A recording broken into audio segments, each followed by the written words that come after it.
अस्सलाम वालेकुम शाह जी। जी वालेकुम सलाम। शाह जी कैसे हैं आप, ठीक हैं? मैं ठीक हूँ, आप कैसे हैं असद मियाँ? जी जी अल्हम्दुलिल्लाह। खबरें लेके आए हैं आज आप? शाह जी खबरें ये हैं कि T20 वर्ल्ड कप आ गया, फिर हर तरफ खबरें हैं जी कि क्रिकेट क्रिकेट, हर तरफ क्रिकेट क्रिकेट हो रही है। यार आप मुझे कहाँ पे लेके जा रहे हैं? आपको याद होगा कि जब हमने शुरू किया था ये अपना वीलॉग का सिलसिला, तो इसमें हमने क्रिकेट पे भी बात की थी।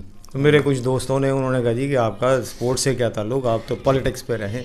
अच्छा। तो लेकिन मैं आपको आज एक बात बताता हूँ कि मैंने अपना जब करियर शुरू किया था जर्नलिज्म में, को बताएं।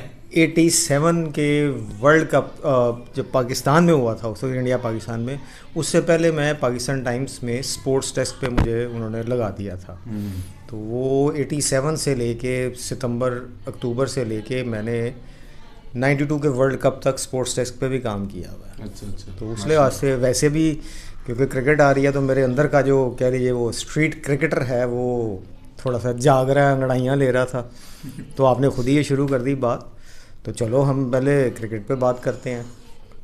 क्रिकेट का वर्ल्ड कप तो शुरू हो रहा है, वो तो बड़ी अच्छी बात है। पाकिस्तान स्ट्रॉन्ग टीम है, पाकिस्तान के साथ वो इंडिया है, ऑस्ट्रेलिया है, इंग्लैंड है, ये टॉप की ये 4 टीमें, मैं तो इनको 4 को टॉप रेटिंग देता हूँ। बिल्कुल।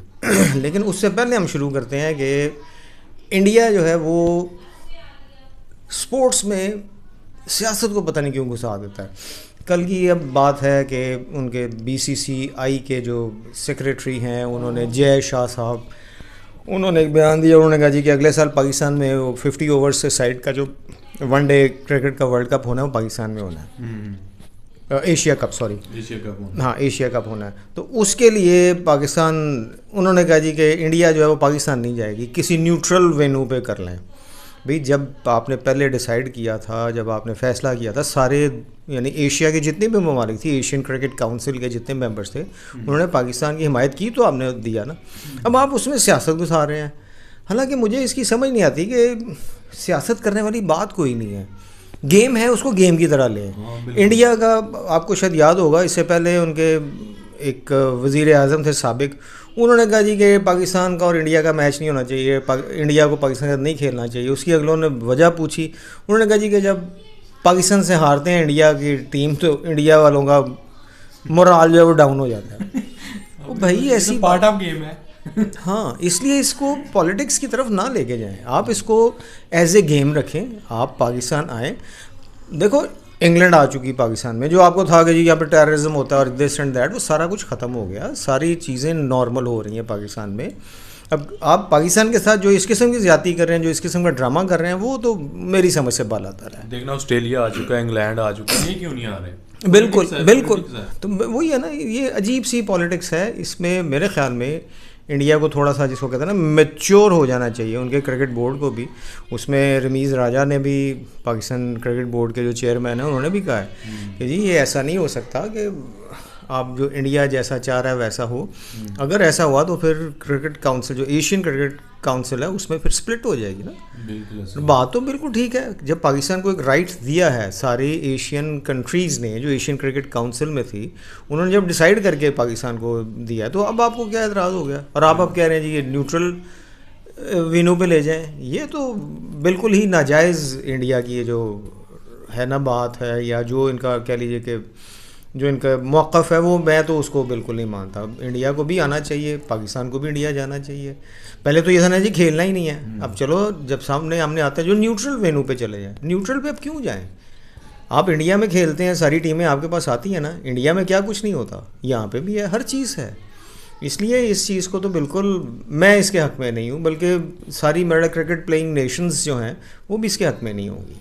और वैसे भी इंग्लैंड ने भी ऑप्शन दी थी कि पाकिस्तान इंडिया का जो मैच है हम इंग्लैंड में भी करवा सकते हैं, लेकिन फिर भी नहीं माने वो। नहीं, वो उसके तो मैं वही कह रहा हूँ कि उसके हक़ में मैं बिल्कुल नहीं हूँ कि पाकिस्तान इंडिया का जो भी है न्यूट्रल वेन्यू पे नहीं होना चाहिए। जो पाकिस्तान के साथ डिसाइड हुआ है, पाकिस्तान को उसमें होना चाहिए, ताकि इधर की आवाम भी हाँ बिल्कुल बिल्कुल। मुझे लगता है इसलिए नहीं आ रहे क्योंकि उनको रेवेन्यू शायद थोड़ा कम मिलेगा।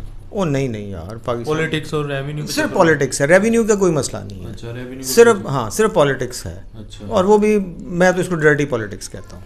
और उसमें वो ये भी चाह रहे हैं कि ज़रा हालात नॉर्मल ना हो जाए, मतलब जैसे बॉर्डर पे सब वो नहीं यार, वो बस वो अब उनकी सोच के बारे में हम क्या कह सकते हैं, उनके अंदर क्या है। स्पोर्ट्समैन स्पिरिट होनी चाहिए, गेम को गेम तक रखें। बिल्कुल। अब आते हैं जी हम वर्ल्ड कप पे। हाँ जी, वर्ल्ड कप के वर्ल्ड कप में जी शाहीन शाह अफरीदी साहब वापस आ गए हैं। शाहीन शाह अफरीदी के वापस आने के बाद उन्होंने जो अफ़गानिस्तान के वो ओपनर का हाल किया है, उन्होंने यॉर्कर फेंका और वो यॉर्कर उनके लगा पाँव के ऊपर, उनका पाँव जख्मी हो गया। वो उसको अच्छी खासी चोट लगी है, उसको उठा के ग्राउंड से बाहर, नहीं उसको क्या कहते हैं, पिगी राइड, कमर पे उठा के लेके उसको बाहर लेके गए हैं। लेकिन बॉल मार दी बहुत, हाँ जाहिर है पाँव पे, जब वो पंजाबी में कहते हैं ना गिट्टे दे वजे, तो फिर जिन्हों वजे पता नहीं लगता जिन्हों वजे उन्होंने पता लगता है, ऊपर से हार्ड बॉल हो। हाँ जी वो तो है। अब वो उसके साथ जो हुआ, उसको यानी दोनों ओपनर्स के साथ जो उसने किया है और जैसी वो बॉलिंग की है उसने, उससे एक चीज़ तो चले पाकिस्तान के हक़ में आ गई कि पाकिस्तान की बॉलिंग लाइन जो है बड़ी अच्छी हो गई। हारिस बड़ा अच्छा जा रहा है, उसके साथ स्पिनर्स हमारे बड़े अच्छे ठीक चल रहे हैं। मसला जहाँ पे आता है ना पाकिस्तान की, जिससे मुझे डर लगता है, पाकिस्तान की बैटिंग पे। ओपनर्स बड़े अच्छे चल रहे हैं, हाँ उसमें मज़े की बात एक और जो सुनी थी, लोग भी कैसी कैसी बातें करते हैं कि जब इनका पिछले महीने जो इनका मुकाबले हुए थे, तो उसमें ये हुआ था कि आपको शायद याद होगा कि विराट कोहली की फॉर्म नहीं थी, और अपने विराट कोहली की फॉर्म नहीं थी, और उधर से हमारे बाबर आजम साहब की बड़ी अच्छी फॉर्म थी, टॉप 1 में थे, हाँ टॉप पे थे ठीक है। उसके बाद क्या हुआ, कोहली साहब की फॉर्म वापस आ गई। कोहली साहब ने दे तेरे की आखिर में आगे उन्होंने फेंटियाँ लगाई। कोई जादू टूना तो नहीं हुआ यही बात है, लोग कहते हैं जादू टूना करवा दिया। मैं जादू टूने पे एतबार बिल्कुल नहीं, मुझे है ही नहीं कि जादू टूना भी कोई ऐसी चीज़ है, लेकिन लोग ऐसी बातें करते रहे। या तो उन्होंने कम बैक किया, स्ट्रगल की, जाहिर है यार 2 साल से ज़्यादा हो गए कोहली को टीम में रखा उन्होंने। कोहली बहुत बड़ा बैट्समैन है, मैं बिल्कुल इसको एतराफ़ करता हूँ। और कोई भी अच्छे खिलाड़ी है, मैं उसका एतराफ़ करता हूँ, किसी भी मुल्क का हो, किसी भी नेशन का हो। पहले नंबर पे रहा वो भी, जाहिर है बहुत अच्छा उसका जो रिकॉर्ड है। लेकिन ये हुआ कि उसके बाद अपने बाबर आजम साहब की फॉर्म चली गई, तो लोगों ने ये बातें शुरू कर दी। लेकिन अब फिर बाबर आजम की फॉर्म वापस आ गई। हमारा ओपनिंग जो पेयर है उसकी मुझे अभी तक नहीं समझ आई कि ये, यानी चलो मैंने स्ट्रीट क्रिकेट ही खेली है, लेकिन इतने साल से मैं क्रिकेट को देखता आया हूँ, थोड़ा सा अंदाज़ा हो जाता है आपको। वैसे भी होता है ना कि पता लग जाती है चीज़ों का कि ये जो पहले 6 ओवर्स हैं जिनमें आपकी खिलाड़ी अंदर हैं सर्कल के अंदर, हाँ ये हिट क्यों नहीं करते कि ऊपर से आप खिलाड़ी के सर के ऊपर से हिट लगाएं, शॉट लगाएं, कुछ चौके छिके उस पर लगाएं, उठा के बाहर फेंकें।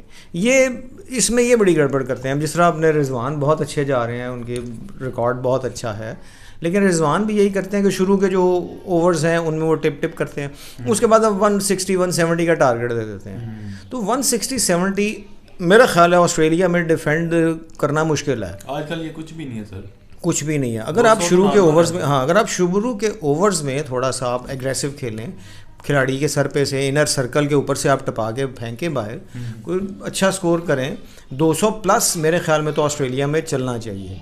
इसके बगैर गुजारा नहीं है। अब आप कहेंगे जी कि पाकिस्तान की रेटिंग, फिर वही कहूँगा कि पाकिस्तान की रेटिंग, मैं तो पाकिस्तान को टॉप रेट करता हूँ। अच्छा, लेकिन कैसे कि पाकिस्तान की बैटिंग की वजह से, भाई पाकिस्तान की बॉलिंग बेहतरीन है, बिल्कुल वो तो शुरू से ही है। हाँ फास्ट बॉलर्स हमारा बहुत अच्छे आए, ऊपर से अल्लाह का शुक्र है कि शाहीन अफरीदी जो है वो ठीक हो गए, वो भी आ गया, वरना खबरें यही थी कि शायद ना आए।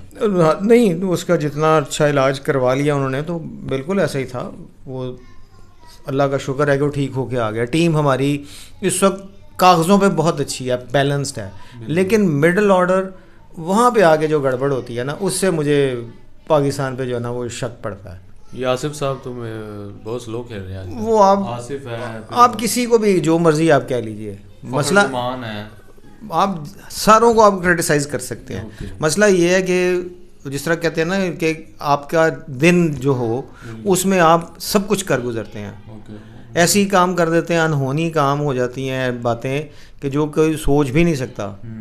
तो वो बिल्कुल ऐसी है जैसे नसीम शाह ने पिछले वो अफ़गानिस्तान के अगेंस्ट आखिरी 2 बॉलों में 2 छक्के मार के जिता दिया पाकिस्तान को। अनएक्सपेक्टेड। अनएक्सपेक्टेड हो जाता है। अच्छा। लेकिन पाकिस्तान के अंदर जो बैटिंग का ख़ास तौर पे वो मुझे थोड़ा सा डाउटफुल लग रहा डाउट होता है। अब आप पूछेंगे जी कि जीतेगा कौन, है। अच्छा तो मेरे ख्याल में तो जो घर वाले हैं वही जीत जाएंगे, ऑस्ट्रेलिया। वो कॉन्फिडेंस है, अवाम अपना, क्राउड अपना, माहौल अपना, टीम एनवायरनमेंट उनकी अपना। बड़ी अच्छी नहीं उनकी टीम। देखो जो भी गेम है ना उसमें एक बात है, कंसिस्टेंट आपको परफॉर्म करना पड़ता है। पाकिस्तान की ये गड़बड़ी होती है कि एक मैच में कमाल की परफॉर्मेंस देगा, अगले मैच में ही पाकिस्तान उड़ जाता है, ठुस हो जाता है। तो ये सारी जो हमारी पाकिस्तान की टीम की गड़बड़ है ना, ये ख़राब करने वाली है। चलिए ठीक है sir, thank you very much. Thank you ji, thank you ji. अल्लाह हाफिज़, अल्लाह हाफिज़।